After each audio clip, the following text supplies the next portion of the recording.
जी अस्सलाम वालेकुम कैफेट। आज के लेक्चर का आगाज करते हैं। आज का लेक्चर बेसिकली आपका एग्जाम के टिप्स एंड ट्रिक्स के बारे में है और इन टिप्स एंड ट्रिक्स को कैसे आपने पेपर में अप्लाई करना है उसकी एक एग्जांपल है, सिमुलेशन है। लेटेस्ट पेपर के भी कंसेप्ट कुछ इसी बहाने से डिस्कस हो जाएंगे, लेकिन आज के लेक्चर का एक ही ऑब्जेक्टिव है, क्या कि एग्जाम में पेपर अटेम्प्ट करने की एक सजेस्टेड अप्रोच आपको बता दी जाए, कुछ टिप्स बता दी जाए, सीक्वेंस बता दिया जाए, रीडिंग टाइम को कैसे यूटिलाइज करना ये बता दिया जाए। ये है स्कोप। और क्या स्कोप में शामिल नहीं है ये भी सुन लें, डिटेल कंसेप्ट्स की डिस्कशन स्कोप में शामिल नहीं है, वो पूरे सेशन में हम पढ़ते रहे हैं। तो यहाँ पे ऐसा नहीं होगा कि कोई एक कंसेप्ट है टेक्निकल डिस्कशन की तरफ जाएंगे। अब वक्त क्या है, अब इस टाइम पे कोई नई चीज सीखने का या कोई जो कम्प्लेक्स एडजस्टमेंट्स कोई होती है उनके बारे में बार बार सोचने का टाइम नहीं है। अब वो टाइम है कि जो छोटी मोटी चीजें रह गई सो रह गई, उनके पीछे अब नहीं भागना। जो बड़ी बड़ी चीजें आपने ऑलरेडी मेहनत से तैयार कर ली हुई हैं उनको रिटेन करने का टाइम है। तो पहला मेरा मशवरा ये है, अभी क्लास में भी, क्लास स्टार्ट होने से पहले स्टूडेंट को छोटे मोटे क्वेश्चन पूछ रहे थे, ये छोटे मोटे जो डिटेल क्वेश्चंस होते हैं ना सर, उस चैप्टर के उस क्वेश्चन में उस स्टेटमेंट के अंदर ये लाइन लिखी हुई थी, इस लफ्ज का क्या मतलब था, इस टाइम पे इन चीजों के बारे में परेशान ना होइए। इस टाइम पे आप ये देखिए कि कितने चैप्टर थे, क्या मैंने सारे चैप्टर कर लिए, कौन सा चैप्टर वीक है, थोड़ी सी उसकी रिवीजन कर ले, ये कर सकते हैं।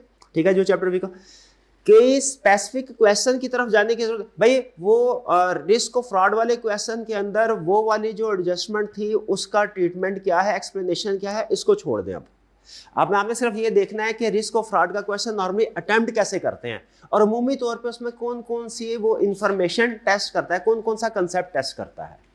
यानी अब आपने चैप्टर्स और कंसेप्ट्स के ऊपर फोकस करना है, क्वेश्चंस और उनकी इंडिविजुअल एडजस्टमेंट्स के ऊपर फोकस नहीं करना। पहला तो मेरा मशवरा आपके लिए ये है, जो अगले 2-3 दिन है उनके लिए। ठीक है, तो स्टार्ट करते हैं। अब हम एज्यूम करेंगे इस वक्त हम एग्जाम में बैठे हुए हैं, आप सबके सामने क्वेश्चन पेपर है, आपका रीडिंग टाइम हो गया स्टार्ट।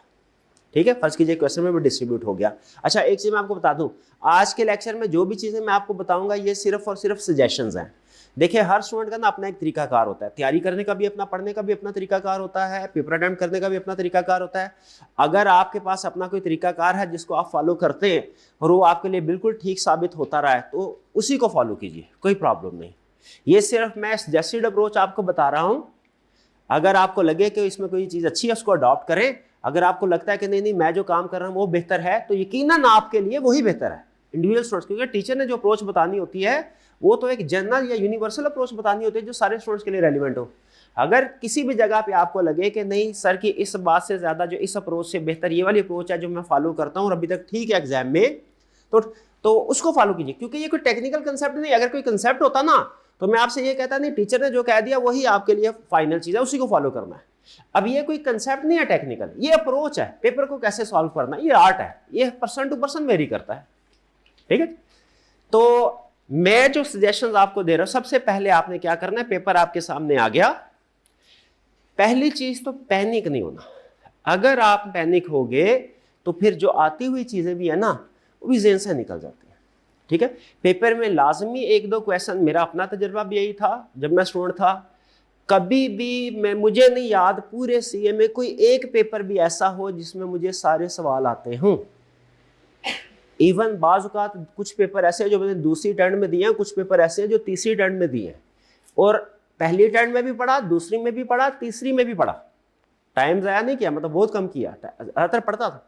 उसके बावजूद तीसरी अटेम्प्ट का पेपर भी जब सामने आता था ना, कोई भी पेपर ऐसा नहीं है जो मुझे 100% सारे क्वेश्चंस आते हों, लेकिन फिर भी पास किया, तो ये नेचुरल होता है। आई कैप इंटेंशनली क्वेश्चन के अंदर कुछ ऐसे एलिमेंट्स, एडजस्टमेंट्स, ऐसे क्वेश्चन टेस्ट करता है जो एवरेज स्टूडेंट के लिए चैलेंजिंग होते हैं। एवरेज क्या, बल्कि जिसने अच्छी खासी तैयारी की है उसके लिए भी चैलेंजिंग हो, क्योंकि आई कैप ने आपके नर्व्स को भी टेस्ट करना है, ज़हन में रखिए, सिर्फ नॉलेज टेस्ट नहीं करना।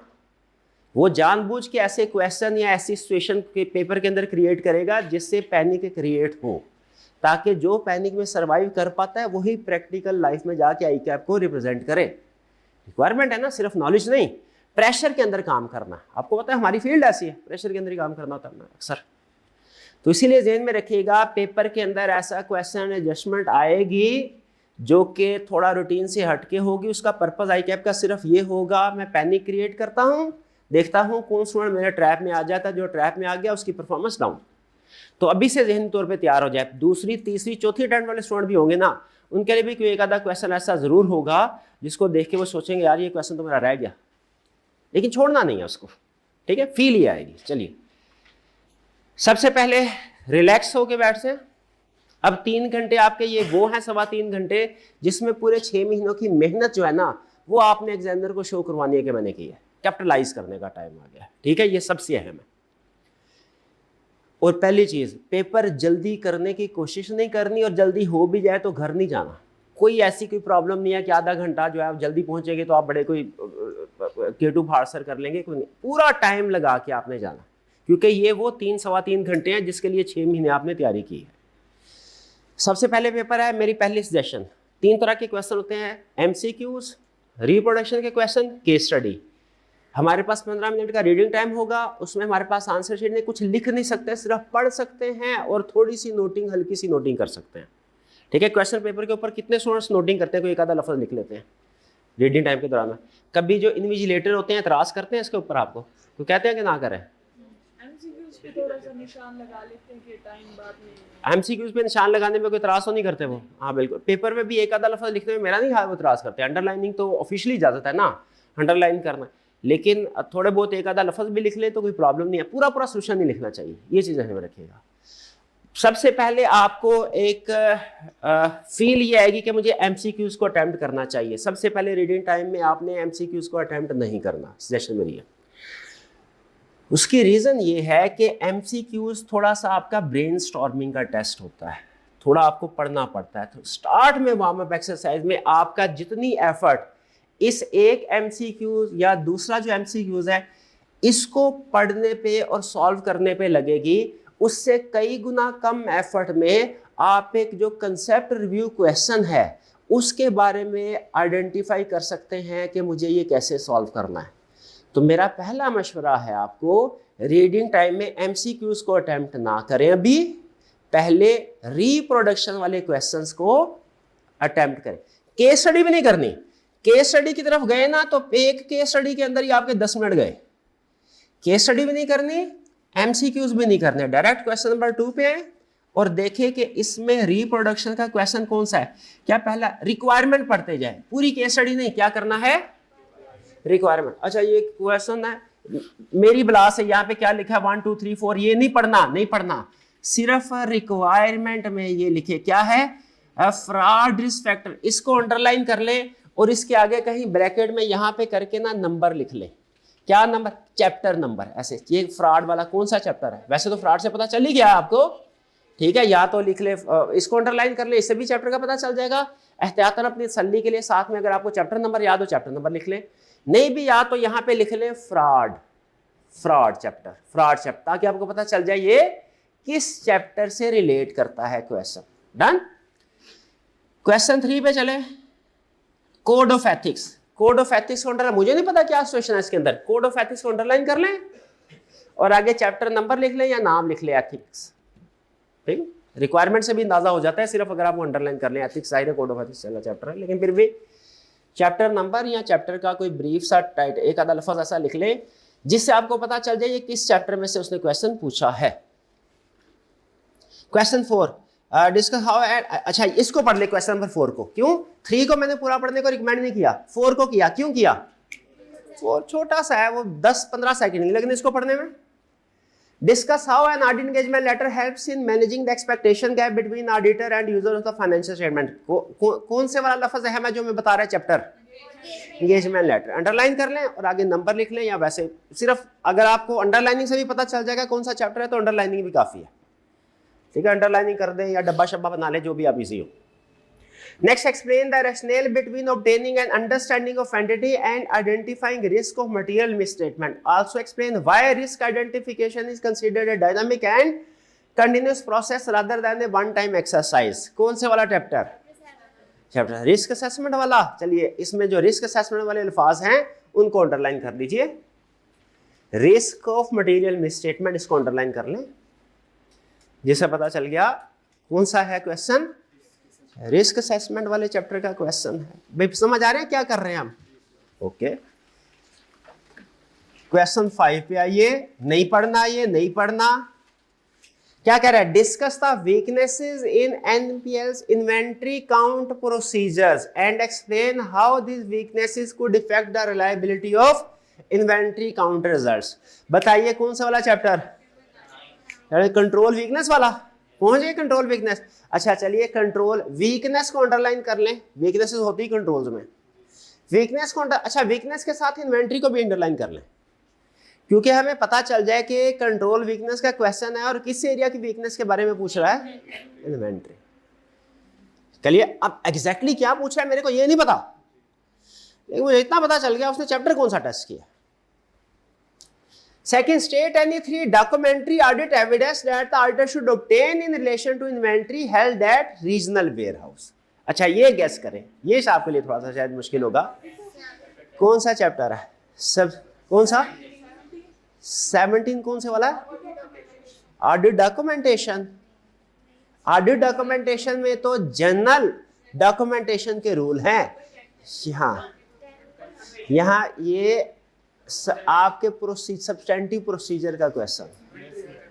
हाँ जी, कि जब थर्ड रीजनल वेयर हाउस में इन्वेंट्री मौजूद है आप क्या एविडेंस हासिल करेंगे। ठीक है, तो ये बेसिकली सब्सटेंटिव प्रोसीजर। और कौन से substantive procedure? Inventory held at, इसको अंडरलाइन कर ले या जो भी करना, बॉक्स बनाना है। इन्वेंट्री हेल्ड एट रिजर्व, ये सब्सटेंटिव प्रोसीजर में कंसेप्ट डिस्कस हुआ है, डॉक्यूमेंट्री में नहीं। डॉक्यूमेंट का लफ्ज का ये मतलब नहीं है कि डॉक्यूमेंटेशन का क्वेश्चन है। डॉक्यूमेंटेशन का मतलब ये है कि मुझे इसमें प्रोसीजर की बजाय वो डॉक्यूमेंट्स बताओ जो रेलिवेंट है। आप कहते हैं लगभग हर प्रोसीजर किसी डॉक्यूमेंट्स के गिर्द घूमता है, सारे नहीं, अक्सर प्रोसीजर जो है वो डॉक्यूमेंट। तो कहता है मुझे इसमें जो जो डॉक्यूमेंट्स इन्वॉल्व है वो बता। जैसे आपको याद है लेक्चर में हम डिस्कस करते होते थे सेल्स की ट्रांजैक्शन में कौन कौन सी डॉक्यूमेंट्स इन्वॉल्व है, परचेज में कौन सी डॉक्यूमेंट्स इन्वॉल्व है, पेरोल में कौन सी डॉक्यूमेंट्स इन्वॉल्व है, फिक्स एसेट्स में। ठीक है, चलिए तो ये हमने इसमें अंडरलाइन कर दिया, इन्वेंट्री हेल्ड एट। ठीक है, और डॉक्यूमेंट्री एविडेंस को भी अंडरलाइन कर लें।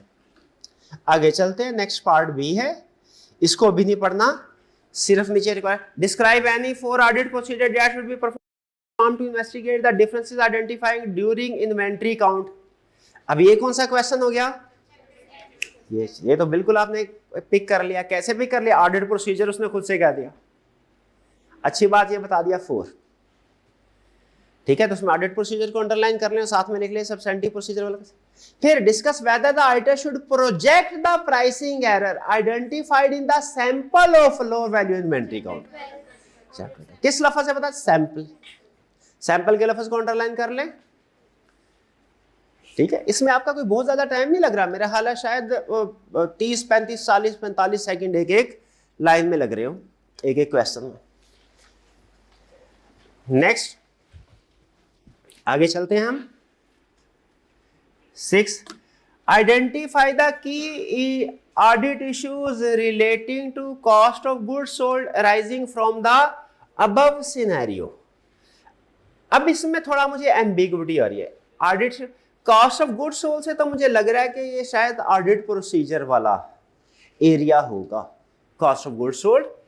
लेकिन जो जिसने कहना फ्रॉम द अबव सिनेरियो, तो उसमें कॉस्ट ऑफ सेल्स का ऑडिट इशू भी हो सकता है, उसमें हो सकता है रिस्क असेसमेंट का कोई प्रॉब्लम वो हो सकता है कोई मिसस्टेटमेंट हो सकता है कोई वीकनेस हो। तो मैं कुछ क्वेश्चंस ऐसे आएंगे जिनमें आप डिसाइड नहीं कर पाएंगे क्लैरिटी के साथ कि ये किस चैप्टर का क्वेश्चन है। ऐसे क्वेश्चन को आपने छोड़ देना, इसमें मुझे नहीं पता चल रहा। Discuss the audit procedure that the auditor should perform to address the issues identified in part A। हाँ, ये मुझे पता चल गया कौन से वाला? 10 ऑडिट प्रोसीजर्स। ठीक है, और चूंकि उसने पार्ट ए का हवाला किया तो मुझे क्लियर हो गया कि ये पार्ट ए भी ये ऑडिट प्रोसीजर से रिलेटेड है। ठीक, चलिए आगे चलते हैं। Next question 7, evaluate the transaction with OTL and discuss the audit issue rising from it. अब बताइए क्या पता चल रहा है कि नहीं कि कौन से चैप्टर में बेस कर रहा है क्वेश्चन? पार्ट ए रिक्वायरमेंट पढ़ा के मुझे बताइए, पता चल रहा है या नहीं चल रहा? नहीं चल रहा, छोड़ दें, बिल्कुल ऐसा ही है, नहीं पता चला, क्वेश्चन को ड्राफ्ट ही ऐसे किया है, कोई ऐसा हिंट नहीं दिया। ये ऐसे अल्फाज है, ज़हन में रखिएगा, इस लाइन को नोट कर लें। ये ऐसी लाइन है जो पेपर में अक्सर आई कैप यूज करता है। कब भला? जब आई कैप चाहता है कि मैं ना बताऊं कि ये चैप्टर कौन सा है, स्टूडेंट खुद केस को पढ़ के डिसाइड करे कौन सा चैप्टर है, कौन सा इशू। और फिर discuss the substantive audit procedure that auditor should perform to address the issues identified. अब यहाँ पे भी अगेन ऑडिट प्रोसीजर आके इसको अंडरलाइन कर लें, इसका मतलब ये भी हमारे चैप्टर 10 से। हाँ कोई भी हो सकता है, रिलेटेड पार्टी का भी हो, लेकिन उसने मुझे बताया नहीं ऊपर, लेकिन प्रोसीजर पूछे हैं। प्रोसीजर जाहिर है चैप्टर 10 के अलावा क्या कुछ दूसरे एरियाज में भी प्रोसीजर हैं, बिल्कुल ऐसे हैं। सब्सिक्वेंट इवेंट वाले में भी प्रोसीजर हैं, कंफर्मेशन वाले में भी प्रोसीजर्स हैं, एनालिटिकल प्रोसीजर में भी प्रोसीजर हैं, रिलेटेड पार्टी वाले में भी उन्होंने बोला सर उसमें भी बिल्कुल है, बिल्कुल है। तो अभी फॉर द टाइमिंग मुझे ये पता चल गया सब्सटेंटिव ऑडिट प्रोसीजर है, मोस्ट लाइकली चैप्टर 10 होगा, लेकिन अगर हमें पता चलता है कोई स्पेसिफिक एरिया है तो फिर उसके लिहाज से हम उसको चेंज कर लेंगे। आगे चलते हैं, क्वेश्चन 8। ये आपकी प्रोविजनल असेसमेंट है जो सारी हो रही है, ये मैं आपको बता रहा हूं। अगर डिटेल केस को पढ़ के आपको लगे ना वो केस को दूसरे चैप्टर की तरफ ले गया है, तो फिर हम उसके मुताबिक इसको रिवाइज कर लेंगे। कभी कभार ऐसा होगा भी, लेकिन अक्सर नहीं होगा। अक्सर जो आपने असेसमेंट किया उसके मुताबिक ही क्वेश्चन चलेगा। अगेन यहाँ पे evaluate the above situation and discuss the implication four auditors report. हाँ चैप्टर 2, लेकिन अगेन क्या इम्पैक्ट ऑन ऑडिट रिपोर्ट सिर्फ चैप्टर 2 में डिस्कस हुआ है? नहीं, वो तो उसने रिटन रिप्रेजेंटेशन में भी पूछा हुआ है, ना मिले तो क्या करना है, तो उसने कंफर्मेशन में भी पूछा हुआ है, वो तो उसने इसके अलावा सब्सटेंटिव प्रोसीजर के साथ भी है, वो इसके अलावा रिलेटेड पार्टी में भी इम्पैक्ट ऑन रिपोर्ट है। ठीक है, तो प्रोविजन हमारी असेसमेंट ये है चैप्टर 2, कंसेप्ट वो। आगे चलते हैं, part B, evaluate the above situation, discuss the implication for audit report. Again same line है, प्रोविजनली चैप्टर 2 है, केस को पढ़ के अगर वो किसी और चैप्टर की तरफ निकल गया तो वो डिस्कस कर लेंगे वो भी।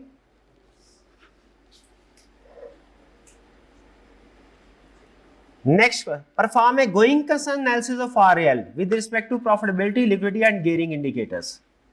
जी, गोइंग कंसर्न किसको अंडरलाइन करना है? चैप्टर 2। डिस्कस एट लीस्ट 8 की audit procedure that auditor should perform for evaluating RL's ability to continue as going concern. हाँ, अब ऐसे नॉर्मली प्रोसीजर चैप्टर 10 में है, लेकिन सिर्फ चैप्टर 10 में थोड़ी है, जो area specific, issue specific procedure है वो अलग अलग चैप्टर में भी है। तो ये वाले प्रोसीजर कहाँ लिखे हैं गोइंग कंसर्न से रिलेटेड? चैप्टर 2 में। इसका मतलब ये पार्ट ए और पार्ट बी दोनों चैप्टर 2 से रिलेट करते हैं, इसके साथ चैप्टर 2 लिख लिया जी। पहला स्टॉप यहाँ पे। मुझे ये बताइए कि लगभग आपका शायद रीडिंग टाइम खत्म हो गया होगा या खत्म होने के करीब होगा इस पॉइंट तक आके, 7, 8, 10 मिनट तो आपके कंफर्म गुजर चुके होंगे। हमने क्या किया जब सबसे पहले पेपर आया? रिक्वायरमेंट पढ़ के चैप्टर के साथ उसको रिलेट किया। इससे फायदा क्या होता है ये सुन लीजिए। हमारा जो माइंड होता है ना, आपने शायद साइकोलॉजिस्ट सुना होगा कि एक होता है सबकॉन्शियस। आपने जो कुछ पढ़ा हुआ है ना वो आपके सबकॉन्शियस में है।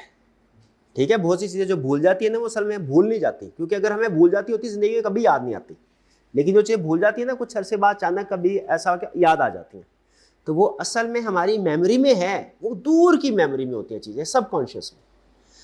जब आपने पेपर को पढ़ा, पेपर फर्स्ट कीजिए, आपके चैप्टर में अगर आपके सिलेबस में अगर 20 चैप्टर्स हैं, आपने जब ये हाईलाइट करके चैप्टर नंबर लिख दिया ना, तो आपने बेसिकली अपने माइंड को इंस्ट्रक्शंस दे दी क्या कि वो जो मैंने इस किताब के 20 चैप्टर याद किए थे उसमें से इन चैप्टर में से क्वेश्चन आया है, इन चैप्टर को रिवाइज करना शुरू कर दो।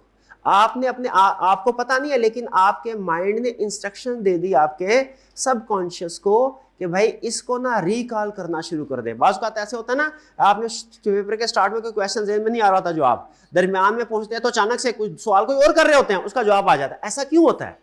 वो आपका माइंड सबकॉन्शियस लेवल पे उसको प्रोसेसिंग कर रहा होता है। तो आपने अपने माइंड को फोकस कर दिया कि भैया अब तुम्हारे पास सारे चैप्टर्स नहीं, ये 6-7 चैप्टर्स हैं जिनके ऊपर क्वेश्चन टेस्ट हुए हैं, इनका मटेरियल प्रोसेस करना शुरू कर दो, बाकियों को पीछे कर दो। तो आपका माइंड फोकस्ड हो गया। इस एक्सरसाइज का फायदा ये हुआ।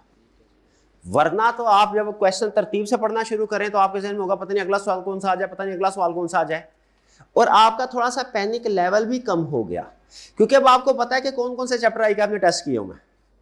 अब वो जो अनसर्टेनिटी होती है, पता नहीं अगला क्वेश्चन कौन सा आ जाए, पता नहीं अगला क्वेश्चन कौन सा आ जाए, एक डर सा होता है ना, इंसान की साइकी है ये। अगर पता हो जाए ना कि कल क्या होने वाला है तो थोड़ा सा बंदा फिर ना प्लानिंग साइड, डर से निकल के प्लानिंग साइड में चला जाता है। लेकिन अगर ये ना पता हो कल क्या होने वाला है तो वो एक अनसर्टेनिटी, फियर फैक्टर रहता है।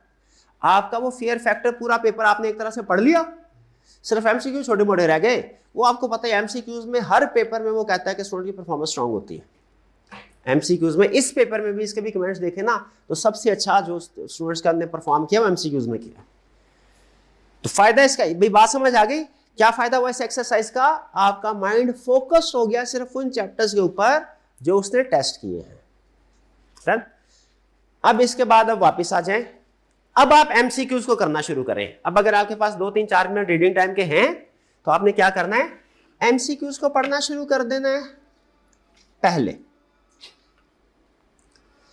और फिर इसके बाद आपने दूसरे क्वेश्चन की तरफ चलना है। एमसीक्यूज में आपको पता है रीड करते जाएंगे और जो ऑप्शन है जो आपके जहन में आती है उसको टिक करते जाएंगे। अब मैं यहाँ पे डिटेल डिस्कशन की तरफ नहीं जा रहा, जैसे फर्ज कीजिए क्विकली डिस्कशन कर भी लेते हैं। कोई भी फ्रेमवर्क है ना, उसको एक्सेप्टेबिलिटी का पहला क्वेश्चन क्या कह रहा है, वो कह रहा है मुझे बताओ कि फ्रेमवर्क की acceptability, presumption of suitability, framework कब सूटेबल होता है, कौन सा फ्रेम। आपको पता है मैनेजमेंट कोई सा भी फ्रेमवर्क सेलेक्ट कर ले, हम हमारे लिए एक्सेप्टेबल होता है कि हमने डिसाइड करना होता है कि कौन सा फ्रेमवर्क एक्सेप्टेबल है कौन सा नहीं, डिसाइड करना होता है। याद है वो कहते हैं nature of entity, nature of financial, purpose of financial. हाँ, तो उसमें एक प्रिजम्पशन ये होती है कि जो फ्रेमवर्क लॉ ने या प्रोफेशनल बॉडी ने कह दिया वो हमारे लिए एक्सेप्टेबल। तो यहां पे उसने वो कंसेप्ट टेस्ट किया, बी ऑप्शन करेक्ट थे। क्राइटेरिया बॉडी लॉ और रेगुलेशन या इशूड बाय ऑथराइज्ड और रिकॉग्नाइज्ड बॉडी। अल्फाज थोड़े से, कंसेप्ट सेम है, अल्फाज थोड़े से आपको पता है मुश्किल होते हैं। हम अगर इसको लिखते, मैं क्राइटेरिया इम्बॉडीड इन लॉ नहीं बल्कि इंक्लूडेड इन लॉ का वर्ड लिखता हूं नोट्स में, ठीक है। आई कैप जो एमसीक्यूज में आते हुए हो सकता है कि वो मुश्किल अल्फाज को यूज कर ले, लेकिन आपने ओवरऑल इसका कंटेक्स्ट के साथ रिलेट करके इसको समझना है। आगे चलते हैं। Which of the following items is most relevant for obtaining sufficient appropriate evidence regarding valuation assertion of capitalized development cost? हाँ, अब वो बता रहा है कि आपने वैल्यूएशन assertion को वेरीफाई करना है, बताइए कौन से वाला रेलिवेंट प्रोसीजर होगा। याद है हमने ये एक्सरसाइज की है, केस स्टडी भी आई कि आपने 2 बड़ी केस स्टडी टेस्ट की हुई हैं कि इस प्रोसीजर से रिलेटेड कौन सी assertion रेलिवेंट है और इस assertion से रिलेटेड कौन सा प्रोसीजर रेलिवेंट है। याद है वो केस? क्या वो रिलेट कर सकते हैं? क्या आप प्रोसीजर को असर्शन से रिलेट करने के काबिल हैं? इस पॉइंट पे आपने ये सोचना है, ये नहीं सोचना अच्छा वो वाला क्वेश्चन था उसके अंदर ये वाला प्रोसीजर था, उसके अंदर ये वाली असर्शन थी, ये पता नहीं रिलेट हो रही थी कि नहीं, ये नहीं सोचना। क्योंकि अब आपका मकसद है मेन कंसेप्ट्स को पिक करना है, कंसेप्ट्स की एडजस्टमेंट लेवल पे अब नहीं जाना। मैं जो समझाना चाह रहा हूं समझ रहे हैं आप? इस वक्त पर्पस क्या है हमारा? क्वेश्चन सॉल्व करना कोई पर्पस नहीं है, कंसेप्ट रिवाइज करना पर्पस है। बड़ा लेवल ये है, वरना क्या होगा, छोटी छोटी चीजों के चक्कर में बड़ी बड़ी चीजें रह जाएंगी। अब आपने माइक्रो लेवल पे प्रिपरेशन नहीं करनी, इंडिविजुअल क्वेश्चन, इंडिविजुअल एडजस्टमेंट, बाकी जहन में आए रिवाइज कर लें, ओके, जो जो चीजें साइंस से रिवाइज होती है। लेकिन अगर कोई चीज रह रही है ना, कोई मुश्किल लग रही है, उसको स्किप करें। तो जो हमने बेंचमार्क क्वेश्चन सेलेक्ट किए थे वो भी नहीं करें। हाँ, जो मैंने क्वेश्चंस आपको जैसे रिवीजन प्लान में बताए थे, देखिए वो रिवीजन प्लान वाले क्वेश्चन जो थे ना, एक था रिवीजन प्लान, एक थे रिवीजन किट, दोनों चीजें लग गए। रिवीजन प्लान जो था ना 20-22 दिन का अमूमी तौर पे हम बच्चों को देते होते हैं, वो होता है एग्जाम से 1-2 दिन पहले तक आपने क्या प्रैक्टिस करनी है। आखिरी दिनों में हम क्वेश्चन प्रैक्टिस करने को बोलते नहीं है। मैं अगर कहूँगा ना आखिरी दिन में आप एक केस स्टडी प्रैक्टिस कर ले, तो एक केस स्टडी आपका घंटा ले जाएगी। अब मुझे घंटे में एक क्वेश्चन करना चाहिए इस टाइम पे कि घंटे में पूरा चैप्टर रिवाइज करना चाहिए, पूरा चैप्टर रिवाइज करना है, मैं ये समझाना चाह रहा हूँ। हाँ, वो जो आपको रिवीजन किट दी गई थी ना, वो आखिरी दिन में, उसका पर्पस यही था आखिरी दिन में यूज करना। ठीक है, क्योंकि आखिरी दिन में पूरी किताब से रिवाइज करना, अगर तो आप आखिरी दिन में वॉल्यूम 1 पूरा रिवाइज कर सकते हैं तो वहां से कर ले, कोई प्रॉब्लम नहीं है। लेकिन नहीं तो वो रिवीजन किट हमने दी थी, रिवीजन किट के अंदर क्या किया था, वो सारा जो मगज होता है ना पास्ट पेपर का, जो वॉल्यूम 1 का, जो वॉल्यूम 2 के प्रैक्टिस, सारा मगज इंक्लूड करके आपको दे दिया कि ये लो भाई 10 मिनट में पढ़ लो इसको, पूरा चैप्टर रिवाइज हो जाएगा इंशाल्लाह।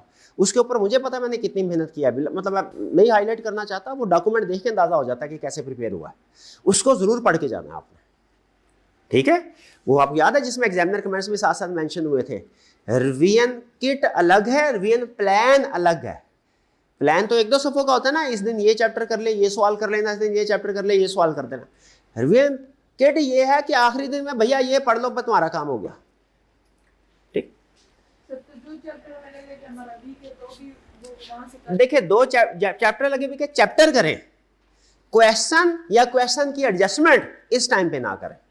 अगर करनी भी है सिर्फ पढ़ ले, लिखना नहीं है।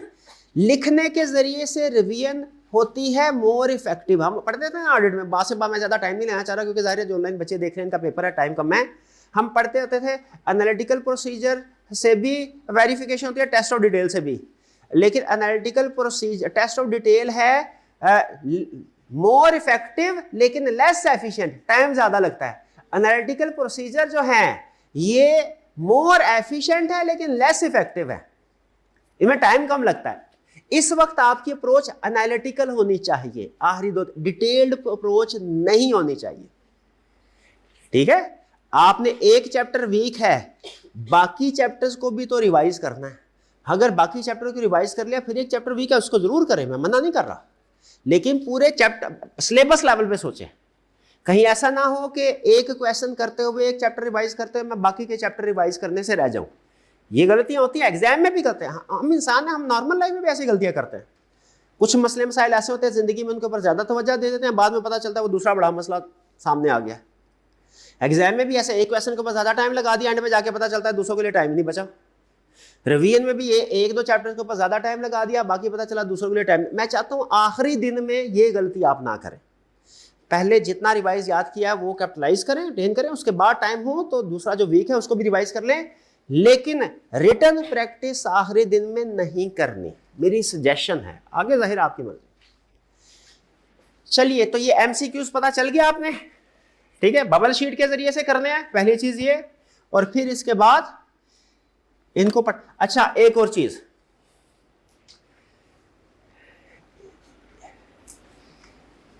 ये चीज मैंने सीखी है, चले हाथ छोड़े इसको, मैं सिर्फ कंक्लूजन की तरफ आपको ले जाता हूं। आपने क्वेश्चन पढ़ा, कुछ समझ आया कुछ समझ नहीं आया, अमूमी तौर पे हम एडवाइस क्या करते हैं, इसको छोड़ दो, आगे चले जाओ, वापस आके कर लेना। आपने कोशिश करनी है एक दफा, खास तौर पे केस स्टडी में, एक दफा क्वेश्चन पढ़ लिया ना, अगर समझ नहीं आ रहा उसी टाइम पे थोड़ा सा और सोच ले और फैसला करके जाए आगे। वापिस आके मैं दोबारा कर लूंगा, ये अप्रोच कोशिश करें ना इसकी तरफ जाए। इसकी रीजन क्या है? इसकी रीजन ये है कि आपको सारा काम दोबारा करना पड़ेगा। अभी मैंने केस स्टडी 4A पढ़ी है ना, सारी केस स्टडी 2 पैराग्राफ की, मेरे जहन में सारी उसकी इंफॉर्मेशन ताजा ताजा मौजूद है। मैं अभी थोड़ा इसके फैक्ट्स को ज्यादा बेहतर तरीके से एनालाइज कर सकता हूं, अभी थोड़ा सा टाइम लगा के। जब मैं 5 कर लूंगा, 6 कर लूंगा, 7 कर लूंगा, उसके बाद वापस 4 पे आऊंगा ना, मेरे जहन में 4A के कंसेप्ट निकल चुके होंगे।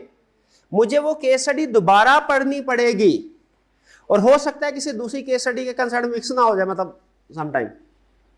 तो इसीलिए जिस वक्त आपने केस स्टडी को छेड़ दिया ना, ताजा ताजा है, आपने उसी वक्त उसको सॉल्व करके जाए। वो एआई में एक लैंग्वेज होती है कैशे मेमोरी। कैशे मेमोरी का होता है एक टास्क के ऊपर आपने प्रोसेसिंग की है ना, उसी टास्क को भी आगे कंटिन्यू करना है, अभी कर लें, थोड़ी देर के बाद करेंगे ना, वो आपकी जो शॉर्ट टर्म मेमोरी होती है उससे निकल जाती है, उसको दोबारा सारी कंप्यूटेशन करनी पड़ती है। आपके माइंड को भी इसी तरीके से वर्क करता है, वो सारी दोबारा करनी पड़ेगी। बात समझ रहे हैं?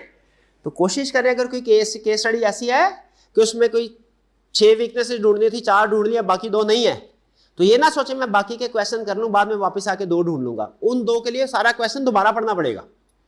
अभी जल्दी जल्दी रीडिंग कर लें, अभी रीडिंग जल्दी हो जाएगी, फैक्ट्स ताजा ताजा है, क्विकली एनालाइज करके उसको सॉल्व करके आगे निकले। तो क्वेश्चंस को आधा अधूरा ना छोड़े, कंप्लीट करके आगे निकले। समझ रहे हैं बात? चलिए आगे चल, ये नोट करते जाइएगा जो जो बातें आपको काम की लगे। अमल करना ना करना वो बाद में आपका फैसला है, लेकिन फिलहाल नोट करते जाइए। एमसीक्यूज वाला एरिया हो गया, ठीक है। देखिए मैं इसको ना 3 घंटे में निपटा सकता हूं ये, लेकिन मेरा पर्पस क्या है, इस वक्त आपका वक्त बहुत कीमती है, ठीक है। क्विकली चीजें अप्रोच बताऊं, माइक्रो लेवल के ऊपर आपको ना लेके जाऊं। चलिए क्वेश्चंस हो गए। अच्छा आते हैं आप आगे क्वेश्चन 2। इसमें क्या कह रहा है, फ्रॉड। अब हमें पता चल गया था रिस्क ऑफ फ्रॉड में से क्वेश्चन आ गया, ठीक है। फ्रॉड रिस्क फैक्टर सबसे अहम एडवाइस, पूरे पेपर में सबसे अहम एडवाइस दे रहा हूं, सबसे अहम एडवाइस। कुछ चीजें ऐसी होती है बड़ी सिंपल होती है लेकिन बहुत सिग्निफिकेंट होती हैं। एक उनमें से है रिक्वायरमेंट को कम से कम 3 दफा पढ़े, रिक्वायरमेंट को कम से कम 3 दफा पढ़े। मैं हर सेशन में एग्जांपल देता हूं, अभी फिर एग्जांपल दे रहा हूं। मेरा आईटी का पेपर था, आईटी पता है आपको होम अकाउंटेंट की कैसी आईटी होती है, हिसाबी की आईटी होती है। पेपर आया आईटी का, ये इसी आपके कैफ लेवल का ही एग्जाम था। पूरे पेपर के अंदर मुझे जो क्वेश्चन, एक ही क्वेश्चन था जो सबसे अच्छा आता था, वो उसमें 10 मिनट लगाने थे, मैंने उसके ऊपर 17-18 मिनट लगा दिए, सिर्फ इस वजह से कि मुझे यही सबसे अच्छा लगा, इसको तो परफेक्ट करूं मैं। डायग्राम भी बना दी, और बाद में आके पता चला कि वो कंसेप्ट ही नहीं था। उसने पूछा जो मैं करके आया, इंटायरली रॉन्ग, 100%। उसने पूछा कुछ और था, मैं लिख के कुछ और आया। ये भी नहीं थोड़ा बहुत फर्क, सारे का सारा, और क्वेश्चन मेरा 0। उस दिन मैंने फैसला किया आइंदा जल्दी एकदम से आ गया ना ये क्वेश्चन मुझे आता है, मैं खुश नहीं होना, दोबारा पढ़ लेना।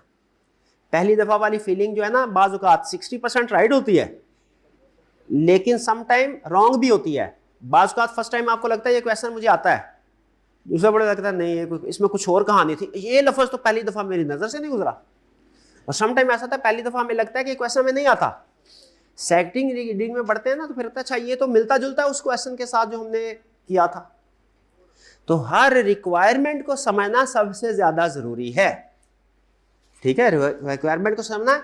इस पूरे क्वेश्चन के अंदर मेरा ख्याल 20 के करीब लाइंस होंगी, इन 20 के करीब, लेकिन सबसे ज्यादा अहम लाइन आपके लिए कौन से वाली है,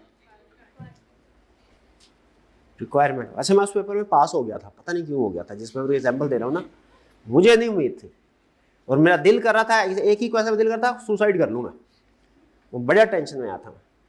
लेकिन बहरहाल तो रिक्वायरमेंट में क्या, फ्रॉड कंफर्म हो जाना। अच्छा क्या कह रहा है, identify and explain fraud risk factor present in the above scenario. Her phrase के पीछे कुछ ना कुछ मकसद है।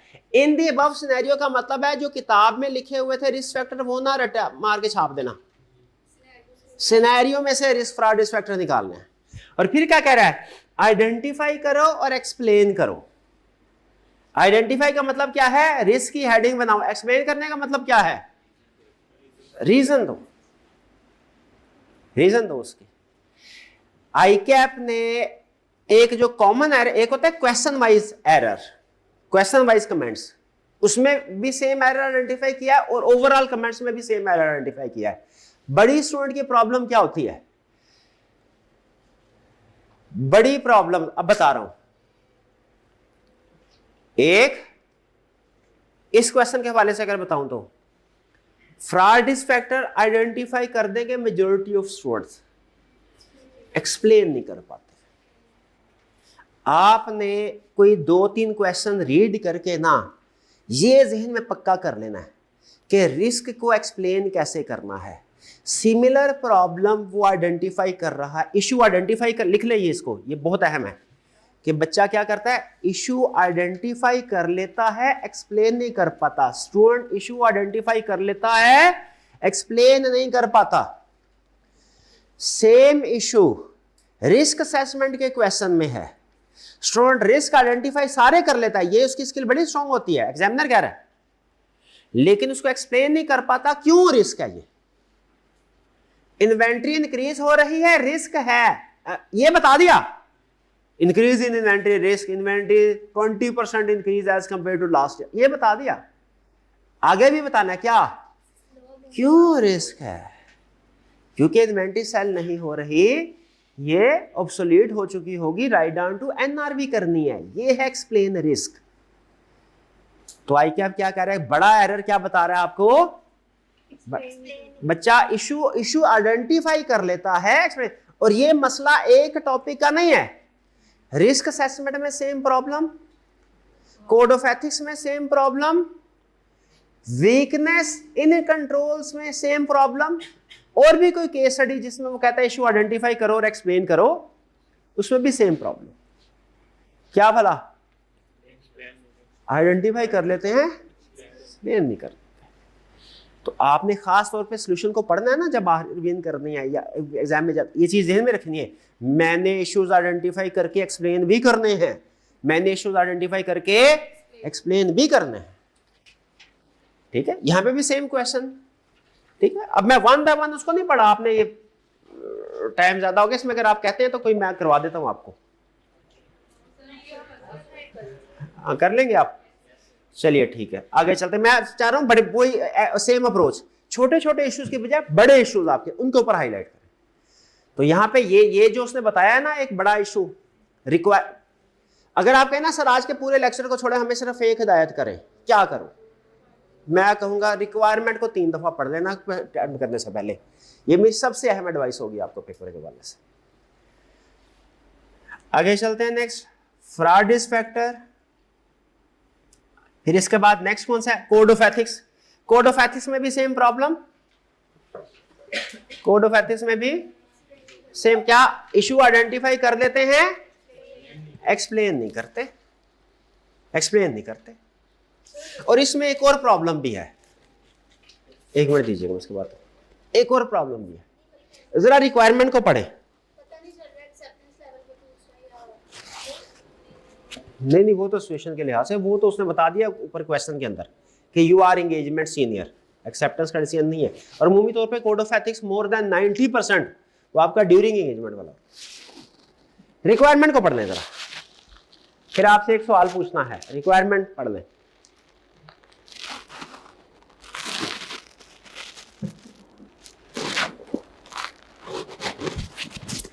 पढ़ लिया,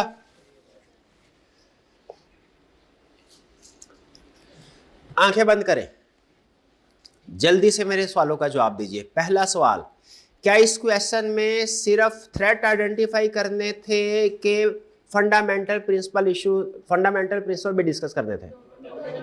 दोनों, शाबाश। दूसरा सवाल, क्या इसमें सिर्फ इश्यूज आइडेंटिफाई करने थे कि उनको एड्रेस कैसे करना है वो सेफगार्ड भी बताने थे?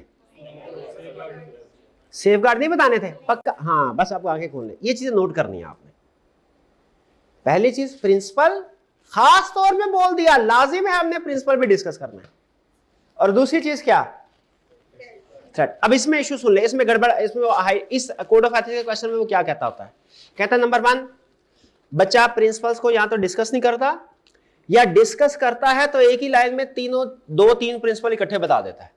आई कैप कहता है मेरी रिक्वायरमेंट क्या है इस तरह के क्वेश्चन के अंदर, प्रिंसिपल पूछा है ना, बच्चा पहले लिखे सिचुएशन में प्रिंसिपल्स क्या है, प्रिंसिपल नंबर 1, 2, 3, नाम लिखे और फिर क्या करे, एक्सप्लेन करे, फिर दूसरा प्रिंसिपल लिखे, एक्सप्लेन करे, तीसरा प्रिंसिपल लिखे, एक्सप्लेन करे। एक लाइन में तीनों प्रिंसिपल नहीं बता देने, वो उसका मतलब है आपने सिर्फ आइडेंटिफाई किया, एक्सप्लेन नहीं किया। हर थ्रेट अलग अलग, उसकी एक्सप्लेनेशन, हर प्रिंसिपल अलग अलग, उसकी एक्सप्लेनेशन। बात समझ आई आपको? और सेफगार्ड होते हैं लेकिन नहीं पूछे तो नहीं बताने, ठीक है? अच्छा, और मुझे बताइए एक और, ये बात समझ आ गई? ये आइडेंटिफाई एंड डिस्कस का मतलब समझ आ गया? तो इसमें बच्चे क्या करते हैं, आइडेंटिफाई कर लेते हैं, डिस्कस नहीं करते। आपको पता चलेगा डिस्कस करने का मतलब क्या, रिलेट करना, एक्सप्लेन करना है उसको। प्रिंसिपल भी करने हैं और थ्रेट्स भी करने हैं, डन। अच्छा, आगे क्या कह रहा है, arising from the situation, situation के साथ। क्या लाजमी है सिचुएशन वही देगा जो हमने बुक में पढ़ी है? हो सकता है वही दे, मिलती जुलती दे, हो सकता है नहीं दे। हमने क्या सिर्फ थ्रेट प्रिंसिपल को, थ्रेट्स को रट्टा लगाया हुआ कि समझा भी हुआ है? और सेल्फ रिव्यू थ्रेट का मतलब क्या होता है, हमने सिर्फ रटा लगाया कि समझा भी है कि हमारा ही काम कोई और टीम कोई और एरिया का काम हम बाद में ऑडिट कर रहे हो या पिछले साल का काम हम ऑडिट कर रहे हो, ये सेल्फ रिव्यू थ्रेट है। इसमें फर्म का इंटरेस्ट भी इन्वॉल्व होता है, बायस डिसीजन कर सकते हैं, ऑब्जेक्टिविटी हो सकता है ना हो। क्लियर, समझ आ रही है? तो इसमें आपने इसको इस तरीके से बताना है। सिचुएशन 1 है, नंबर 9 है। इसका मतलब क्या हुआ, कोई लगभग 3 के करीब थ्रेड्स होंगे, 3 के करीब प्रिंसिपल होंगे और हर एक का 1.5 नंबर होगा। आधा नंबर आइडेंटिफाई करने का, 1 नंबर एक्सप्लेन करने का। ठीक है, आगे चलते हैं।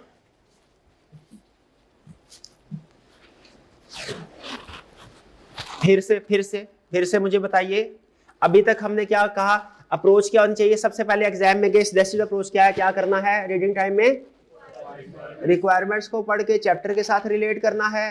फिर उसके बाद एमसीक्यूज, ठीक है। फिर उसके बाद हम क्वेश्चन की तरफ आ गए और क्वेश्चन में मैंने आपको बताया, क्या बताया, सबसे पहले क्या करना है, किसी भी क्वेश्चन को अटेम्प्ट करना है ना, रिक्वायरमेंट जरूर क्लियर।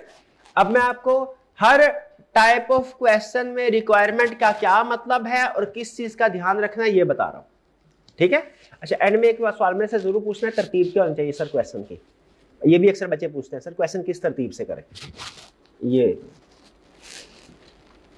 आगे चलते हैं।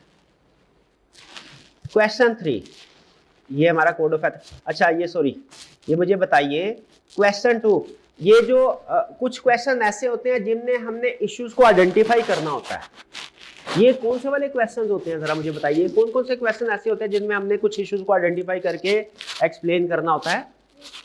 रिस्क वाले क्वेश्चन हो गया, कंट्रोल वीकनेस वाला क्वेश्चन हो गया, फ्रॉड रिस्क वाला हो गया, गोइंग कंसर्न में भी होता है, बात कहते हैं इंडिकेटर्स बताओ।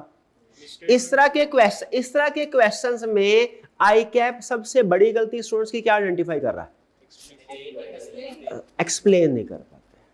और जब आपने एक्सप्लेन करना है तो उसे इन दी अबव सिनेरियो क्या करना है, रिलेट करना। रिलेट नहीं किया नंबर नहीं देगा, नहीं दे रहा। अगर आपने जनरल जो किताब में याद किया वो छाप दिया, नंबर नहीं देगा। हमारा माइंड ना हमें एक दफा एक क्या कहता है, टेम्पटेशन देता है, यार रट्टा लगाया हुआ ना, जो ऐसा रुके बगैर पेन चलेगा तेरा वही लिख दे जो याद किया। नहीं, थोड़ा सा डिस्टर्बेंस में लेके अपने आप इंफॉर्मेशन के साथ लिंक करें। ये मैं आपको क्लास के दौरान में भी सिखाता रहा हूं कि अगर कोई भी बुक हुआ क्वेश्चन के अंदर आ गया, आपके सोल्यूशन में उसका जिक्र होना चाहिए। साउंड ठीक था ना? कोई भी बुक हुआ अगर क्वेश्चन में आ गया तो हाँ, रिलेट करके आंसर करना है। इन दी अबव सिनेरियो, इजी अल्फाज समझ रहे हैं। इन दी अबव सिनेरियो का मतलब क्या है, सिनेरियो से हटे नंबर नहीं मिलना। अच्छा चले आगे चले, इससे हमें यह पता चल गया ऐसे क्वेश्चन जिनमें हमने इश्यू को आइडेंटिफाई करके एक्सप्लेन करना है इन दी अबव सिनेरियो, उसमें स्टूडेंट क्या करता है, identify very good performance, explain bad, और इन दी अबव सिनेरियो तो इस पे मेहनत करनी है। ओके आगे चले। Code of ethics same issue, identify करने हैं प्रिंसिपल्स भी और थ्रेट्स भी। जो करने हैं वो करने हैं, जो नहीं कहा वो नहीं करने। जो कहा है वो करने हैं, प्रिंसिपल कहा करेंगे, थ्रेट कहा करेंगे, सेफगार्ड नहीं कहा नहीं करेंगे। और जब इनमें से प्रिंसिपल में से 2-3 जितने भी प्रिंसिपल है, थ्रेट में से 2-3 जितने भी प्रिंसिपल है, इसमें अब मुझे बताइए आइडेंटिफाई करने में बच्चों की परफॉर्मेंस क्या होती है, गुड, और डिस्कस करने में और खास तौर पे रीजन क्या होती है, डिस्कस फ्रॉम अबव सिचुएशन, उसको सिचुएशन के साथ रिलेट। क्लियर? मुझे बताइए क्या तीनों तीनों थ्रेट इकट्ठे करके इकट्ठी एक्सप्लेनेशन दे दूं? हर थ्रेट अलग, उसकी एक्सप्लेनेशन अलग। आगे चले, क्वेश्चन 4, ये तो रिप्रोडक्शन वाला क्वेश्चन है, लेकिन याद रखें इसमें भी आई कैप ना अब थोड़ा आपको पता है क्वेश्चन पेपर ना डिफिकल्ट बना रहा है। जैसे हमारे जमाने में आसान होते थे पेपर, बहुत आसान होते थे, अब के पेपर बहुत मुश्किल है। हमारे ज़माने का सीफैब का लेवल, मेरी अपनी असेसमेंट है, मे भी गलत हो, पर्सनल है, आज के कैफ लेवल से कंपैरेटिवली आसान होता था। मेरी अपनी असेसमेंट है, मेरी अपनी असेसमेंट है। लेकिन याद रखिए उस वक्त में टेक्नोलॉजी भी इतनी नहीं थी, रिसोर्सेज भी इतने नहीं थे, इंस्टीट्यूट्स भी इतने नहीं थे। आजकल तो माशाल्लाह बहुत अच्छे टीचिंग लाइन में भी अच्छे टीचर्स आ रहे हैं, इंस्टीट्यूट भी हैं, ऑप्शंस भी हैं, रिसोर्सेज भी बहुत ज़्यादा है। ठीक है, एक टीचर से पढ़े हैं, उसके 10 चैप्टर समझ आ गए, 2 चैप्टर दूसरे टीचर की ऑप्शन है, दूसरे के पास नहीं तीसरे टीचर की, बहुत से नेट पेज देख ले, AI आ गया। हमारे ज़माने रिसोर्सेज, तो हर ज़माने में अपने प्लस पॉइंट होते हैं। तो यहाँ पे मैं आप ये बताने जा रहा था, हमारे ज़माने का रिप्रोडक्शन आपके ज़माने का रिप्रोडक्शन में भी कभी कभी खेल जाता है। अब यहाँ पे ज़रा देखिएगा खेला कैसे। मैं आपको बताता हूँ स्टूडेंट ने किया क्या और वो फेल हुआ, और आपने बताना क्यों। ये मैं खुद से मतलब सामने स्टोरी टेलिंग स्टाइल है, असल में कोई ऐसी कहानी नहीं है, बहरहाल कोई ना कोई हुआ होगा ऐसे।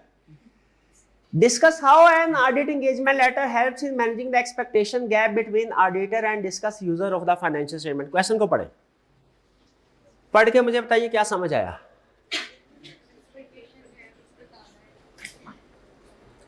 मैं क्या, मुझे यार एंगेजमेंट लेटर है, बता कंटेंट्स ऑफ एंगेजमेंट लेटर बता दिए। कितने स्टूडेंट के ख्याल में सही बताया? कितने स्टूडेंट के ज़हन में आया था कि ये एंगेजमेंट लेटर के कंटेंट्स ही बताने? नहीं आया? अच्छा, आपके ज़हन, हाँ मेरे ज़हन में भी पहले ही है एंगेजमेंट लेटर के कंटेंट्स। फिर एक लफ्ज ऐसा था जिससे मुझे अंदाजा हुआ कि वो ये नहीं पूछ रहा व्हाट, वो क्या कह रहा है, डिस्कस हाउ। अगर कहता ना what are contents of engagement letter, क्या है, व्हाट और हाउ समझ रहे हैं, व्हाट क्या है छापा मार दो, हाउ कैसे, ये थोड़ा सा रीजनिंग स्टाइल में क्वेश्चन है। How an audit engagement letter helps in managing expectation gap between auditor and user of financial statement, कैसे एक्सपेक्टेशन गैप को रिमूव करता है, हाउ। अच्छा, बेस कंटेंट ही बनाएंगे, लेकिन हमने ये नहीं बताना कि ये कंटेंट एंगेजमेंट लेटर में आएगा, ये नहीं बताना, ये बताना है कि इससे गैप कैसे कम। जैसे एंगेजमेंट लेटर में लिखेंगे रिस्पॉन्सिबिलिटीज, ताकि उसे पता चल जाए कि हमारी रिस्पॉन्सिबिलिटीज एब्सोल्यूट एश्योरेंस प्रोवाइड करना नहीं है, ये लिखेंगे। ठीक है, एंगेजमेंट में स्कोप लिखेंगे ताकि उसे पता चल जाए हम 100% टेस्टिंग नहीं करते। हाँ जी, सारे फ्रॉड डिटेक्ट नहीं करते। यानी एंगेजमेंट लेटर में से सिलेक्शन कर लें कंटेंट्स की। अब कोई से भी कंटेंट्स पकड़ लें, रिक्वायर्ड वाले या दूसरे, क्योंकि उसने मेंशन नहीं किया कि मुझे कौन से वाले कंटेंट्स, जनरल। कुछ समझ आया? व्हाट और हाउ का मतलब समझ आया? तो इसका मतलब है रिक्वायरमेंट के अंदर एक लफ्ज से उसके पूछने का स्टाइल बदल जाता है। इसीलिए कह रहा हूं ये सबसे अहम रिक्वायरमेंट के जो अल्फाज है ना, सबसे अहम। आपने जो 22, 25, 30, 50 जितने भी चैप्टर्स पढ़े होंगे वो एक तरफ, ये 3 घंटे का पेपर एक तरफ, एग्री करते हैं कि नहीं? वो 6 महीने की तैयारी एक तरफ, ये 3 घंटे का पेपर है। इस 3 घंटे के पेपर में भी अब रिक्वायरमेंट में जो लिखा हुआ है वो एक तरफ, और जो बाकी की केस स्टडी में 10 लाइनें लिखी हैं वो एक तरफ। रिक्वायरमेंट वाला सबसे अहम है, रिक्वायरमेंट वाला सबसे, इधर जो 4 पार्ट ऊपर दिए हैं, एक आधा पार्ट ऊपर नीचे कर दें, इंशाल्लाह स्टूडेंट उससे फेल नहीं होगा। रिक्वायरमेंट को आगे पीछे कर दिया, स्टूडेंट फेल हो सकता है। आगे explain the relationship between operating understanding, भैया अंडरस्टैंडिंग को एंटी ऑब्टेन करेंगे तो रिस्क आइडेंटिफाई होगा। यही रिलेशनशिप है, जितनी ज्यादा अंडरस्टैंडिंग होगी उतनी ज्यादा हम रिस्क आइडेंटिफाई करने की पोजीशन में होंगे। कैसे? Dynamic and continuous. डायनामिक या कंटिन्यूस प्रोसेस किसको बोलते हैं?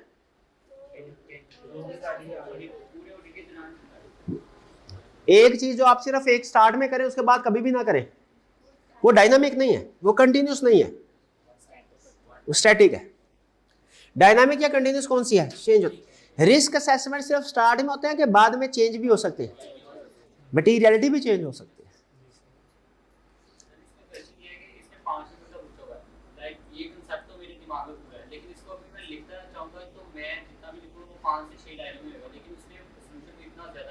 अच्छा, एक चीज और बता दूं आपको, ये भी अच्छा सवाल पूछ लिया आपने, बड़ा रेलिवेंट पूछा।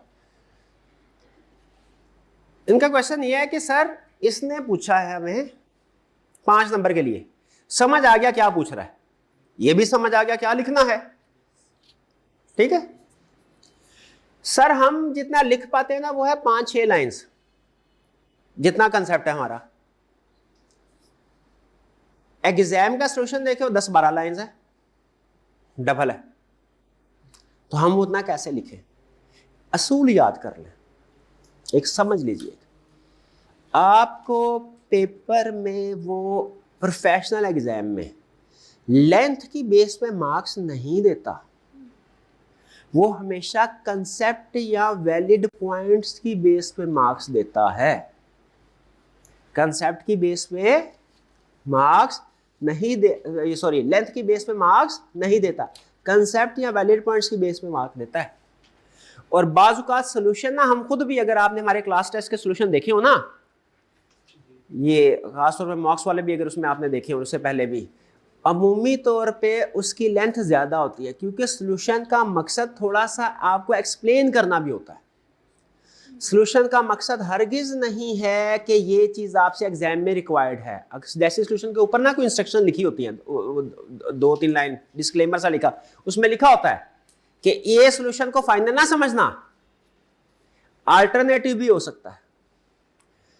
आईकैप ये खुद कहता है, आईकैप के सोल्यूशन के किसी सोल्यूशन के ऊपर टॉपिक ही देखिएगा, इस तरह के अल्फाज लिखे होंगे कि अल्टरनेट सॉल्यूशंस पॉसिबल है जिनकी हम मार्किंग देते हैं। ये आपने पढ़ा है कभी आईकैप का सोल्यूशन? देखा, उसमें इस तरह के अल्फाज लिखे होते हैं।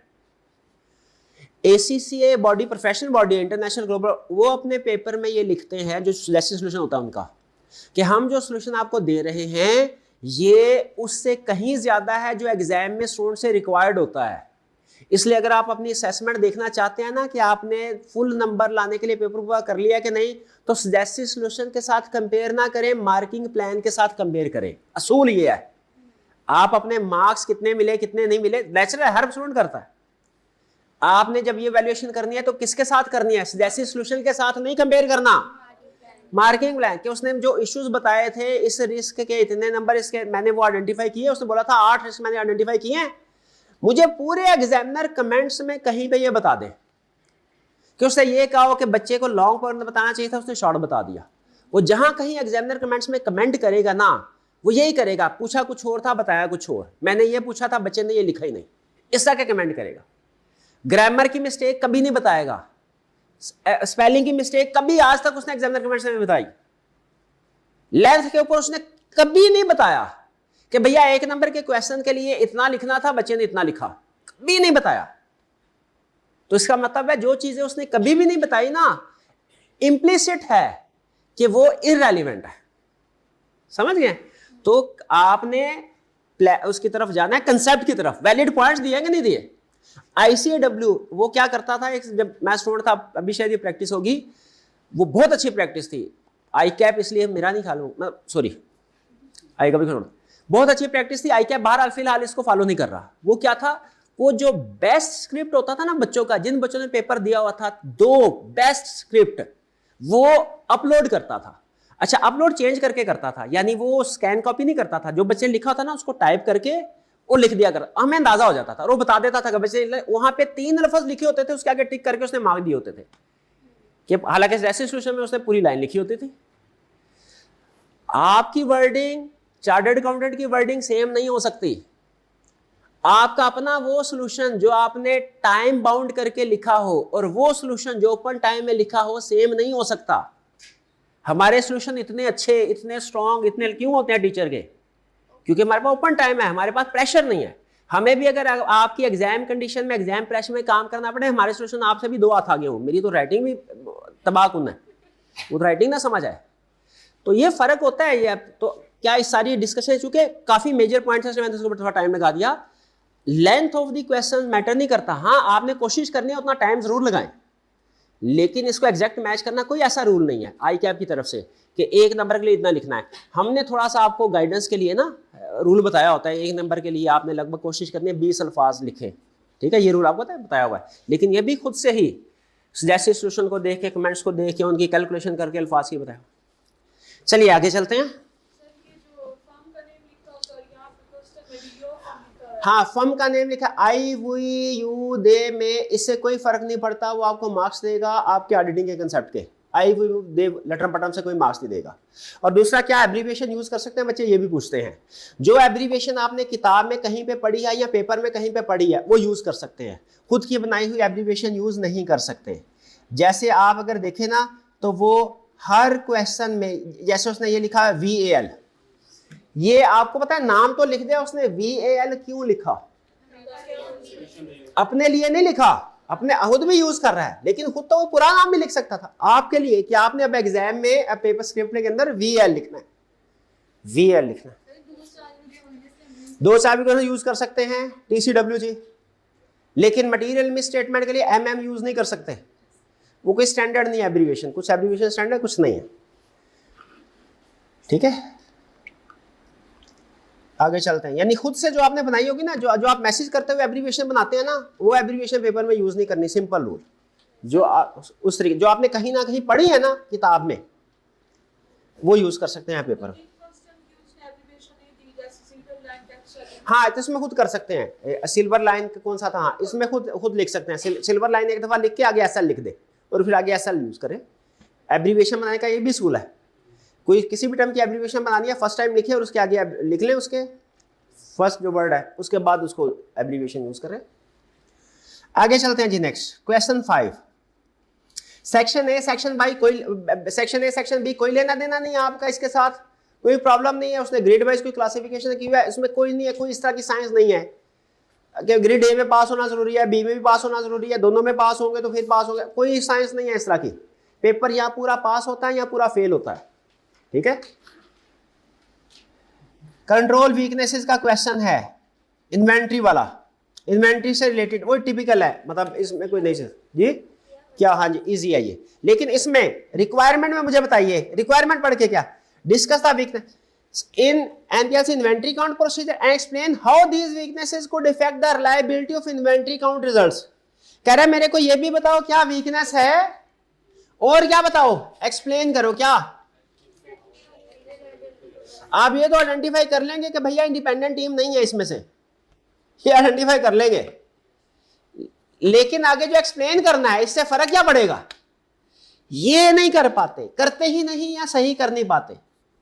तो आपने सिर्फ वीकनेस को आइडेंटिफाई नहीं करना, क्या करना है, एक्सप्लेन भी करना है, एक्सप्लेन भी करना है, डिस्कस करना है, एक्सप्लेन कर, और डिस्कस एक्सप्लेन क्या करना है with respect to scenario. Independent team नहीं है, वीकनेस है, ये मेरे को पता, एक्सप्लेन करें, इससे क्या होगा, क्या क्या मत आ जाएगी इससे। अगर इंडिपेंडेंट टीम स्टॉक काउंट करने नहीं आती, वेयर हाउस मैनेजर को ही कहते हैं भैया स्टॉक काउंट कर ले अपनी टीम से, क्या प्रॉब्लम है, बायस हो सकता है, कैसे हो सकता है ये बायस हो सकता है, कोई एक्सप्लेन करें, और मैनिपुलेट कैसे कर सकता है वो, हाँ, जो शॉर्टेज ऑफ इन्वेंट्री होगी उसको रिपोर्ट नहीं करेगा, हाइड कर लेगा। ये स्पेसिफिक बताएं, स्पेसिफिक बताएं, समझ रहे हैं। State any 3 documentary evidence, documentary audit evidence को अंडरलाइन करें। उसने पूछा था जिसने ऑडिट प्रोसीजर लिखे वो गया, क्यों भला, डॉक्यूमेंट्री एविडेंस, डॉक्यूमेंट्री एविडेंस का मतलब है मुझे डॉक्यूमेंट्स के नाम लिख के दो, कौन कौन सी डॉक्यूमेंट्स एज एविडेंस यूज करोगे, प्रोसीजर ना बताओ, किस पे प्रोसीजर परफॉर्म करना है ये बताओ, क्या प्रोसीजर परफॉर्म करना है ये ना बताओ। बताया था ना आपके जो रिप्रोडक्शन वाले क्वेश्चन है ना, वो भी लफज आगे पीछे होने से, ठीक है। रिक्वायरमेंट सबसे अहम, फिर से पढ़ के देखें, state any 3 documentary evidence that the auditor should obtain in relation to inventory held at regional warehouse। मैं ये लिखूं कि मैं एंगेज करूंगा मैं कंपोनेंट ऑडिटर को, गलत, प्रोसीजर है, डॉक्यूमेंट नहीं है। मैं लिखूंगा मैं फिजिकल स्टॉक काउंट करूंगा, गलत, प्रोसीजर है, डॉक्यूमेंट्री एविडेंस नहीं है। मैं कहूंगा कि इन्वेंट्री शीट सेलेक्ट की, क्यों, डॉक्यूमेंट्री एविडेंस है। जहां पे फिजिकल और बुक बैलेंस का डिफरेंस था, क्लाइंट से रिकंसिलिएशन बनवाई, डॉक्यूमेंट्री एविडेंस। स्टॉक काउंट कैसे करना है, इसकी इंस्ट्रक्शंस दी होंगी क्लाइंट ने, वो इंस्ट्रक्शंस मंगवाओ। डॉक्यूमेंट भी समझ रहे हैं, डॉक्यूमेंट्री एविडेंस का मतलब क्या है, डॉक्यूमेंट्स मेंशन करने हैं, समझ रहे हैं। Documentary evidence is not is equal to procedure, लिख लें लिख लें।